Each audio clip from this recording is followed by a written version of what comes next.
Gulf മേഖലയിൽ Iran നടത്തുന്ന ആക്രമണം 4ാം ദിവസവും തുടരുകയാണ്. റിയാദിലെ US എംബസി ആക്രമിച്ചു. ആക്രമണങ്ങളുടെ പശ്ചാത്തലത്തിൽ കുവൈറ്റിലെ അമേരിക്കൻ എംബസി അടച്ചു.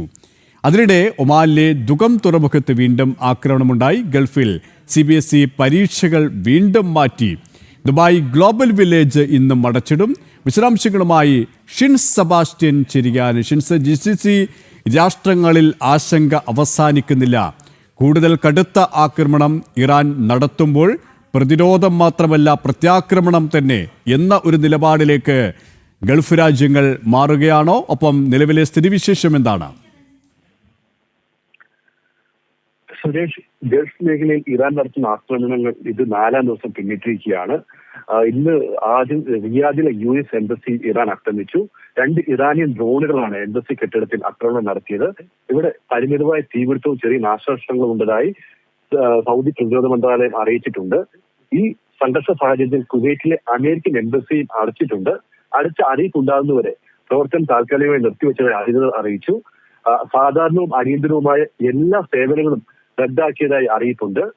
പുലർച്ചെ UAEയിലും ആക്രമണമുണ്ടായി. അബുദാബിയിലാണ് ഇന്ന് ഇറാന്റെ ആക്രമണം ഉണ്ടായത്. വലിയ ശബ്ദം കേട്ടതായി അബുദാബിയിലെ ആളുകൾ പറഞ്ഞു. ഈ ആക്രമണത്തെ ശക്തമായി പ്രതിരോധിക്കാൻ UAEക്കായി. മണിക്കൂറുകളോളമാണ് UAEയുടെ ആകാശത്ത് ഇറാന്റെ ഡ്രോണുകൾ ആക്രമണം നടത്തിയത്. ഇതോടൊപ്പം തന്നെ ഇന്ന് ഉച്ചയ്ക്ക് ഫുജൈറയിലും ഡ്രോൺ ആക്രമണ ശ്രമം ഉണ്ടായി.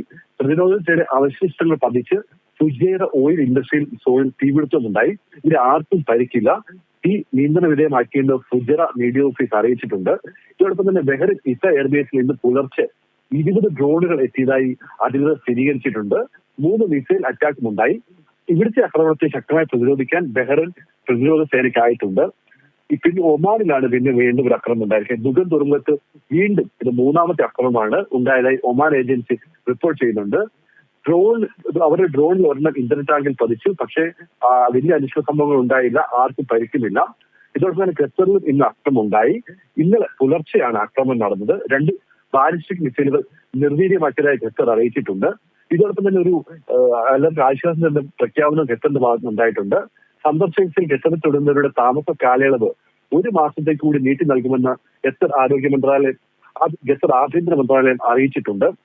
ഇതോടൊപ്പം തന്നെ ആശ്വാസം എന്നൊരു വാർത്ത വരുന്നത് സൗദിയിൽ നിന്നാണ്. ഇപ്പൊ നാട്ടിലേക്ക് പോകാൻ സാധിക്കാതെ വിമാനത്താവളങ്ങൾ കുടുങ്ങിക്കിടക്കുന്നവർക്കായി പ്രത്യേക ഒരു സർവീസ് ഇൻഡിഗോ എയർലൈൻസ് നടത്തും.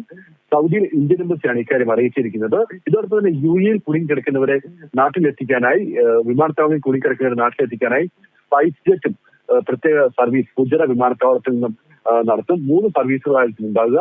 കൊച്ചി, ഡൽഹി, മുംബൈ എന്നിവിടങ്ങളിലേക്കാണ് സർവീസ് ഉണ്ടാകുക. കൊച്ചി സർവീസ് ഇന്ന് രാത്രി പ്രാദേശിക സമയം 8:10 നാളെ 2 സർവീസ് നടത്തുമെന്ന് അറിയിച്ചിട്ടുണ്ട്. ഇതോടൊപ്പം തന്നെ ഈ ആശങ്കാജനകമായ സാഹചര്യത്തിൽ പരീക്ഷ എഴുതാൻ സാധിക്കാതെ CBSE പരീക്ഷ എഴുതാൻ സാധിക്കാത്ത ഒരു സാഹചര്യമുണ്ട്. അതുകൊണ്ട് തന്നെ പരീക്ഷകൾ വീണ്ടും മാറ്റിവെച്ചിരിക്കുകയാണ്. മാർച്ച് 5, 6 തീയതികളിൽ നടക്കേണ്ട 10, 12 ക്ലാസ്സുകളിലെ പരീക്ഷയാണ് മാറ്റിയത്. പുതിയ തീയതി പിന്നീട് അറിയിക്കുമെന്നാണ് അധികൃതർ അറിയിച്ചിരിക്കുന്നത്.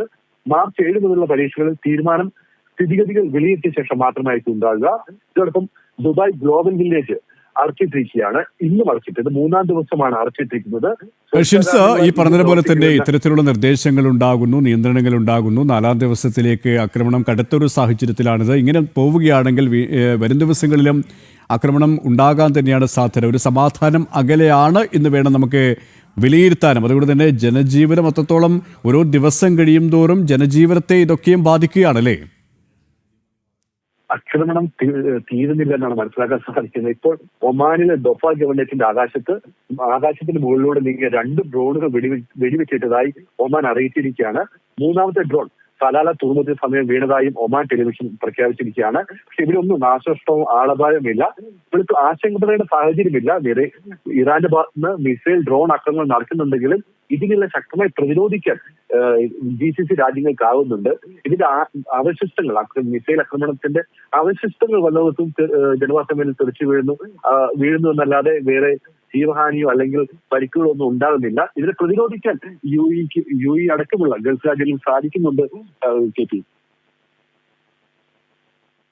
4ാം നാൾ ആക്രമണം കടുക്കുമ്പോൾ ജനജീവിതം കൂടുതൽ ദുസ്സഹമാകുന്ന ഒരു സാഹചര്യത്തിലേക്ക് തന്നെയാണ് എത്തിയിരിക്കുന്നത് ഗൾഫ് രാജ്യങ്ങളെ സംബന്ധിച്ചിടത്തോളം. ഷിൻസ് സെബാസ്റ്റ്യനാണ് വിവരങ്ങൾ നൽകിയത്.